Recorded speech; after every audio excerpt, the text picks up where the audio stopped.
के गणेश जी हवन तो सबसे ज्यादा मान आदर उनके होखेला।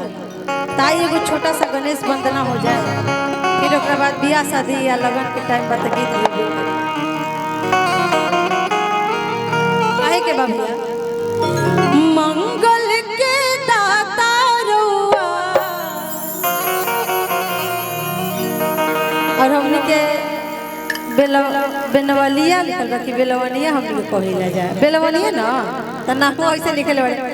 अपन साउंड सिस्टम में बहुत सुंदर साउंड बा और हमनी के टीम आज सब कोई अपन अपन घर बा, अपन म्यूजिशियन टीम बा, अपन साउंड बा, खाली यूट्यूबर अपन नहीं कर लो ये आज बोलो बड़ी दूर से ना ना धोखा लिखे देवे के भैया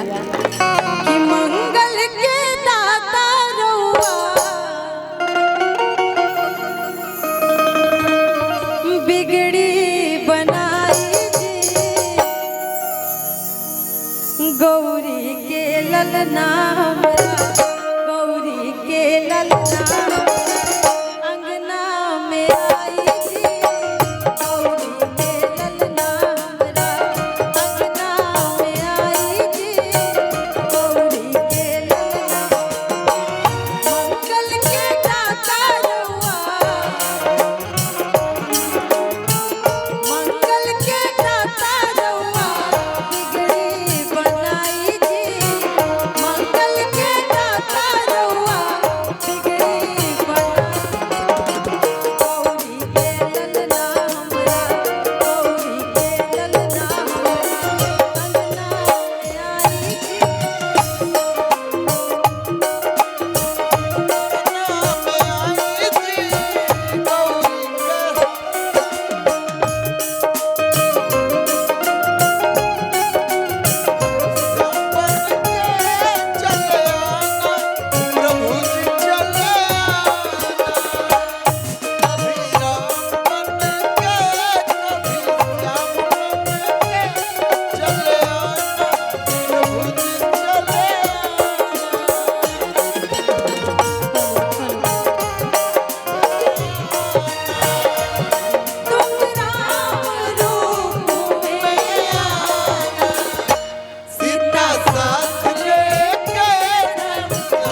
एक विशेष सूचना।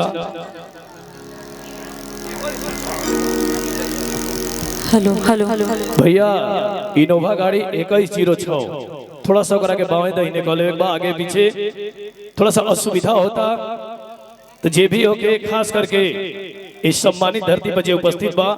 अपने यो पतन सुनने ने उनको लिया हम का जने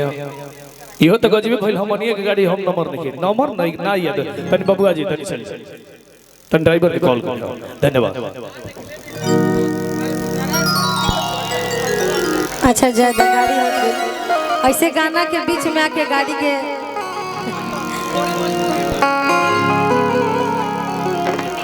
चलिए आई इतना हेलो नो अटेंडेंस दे भगवान जी के हेलो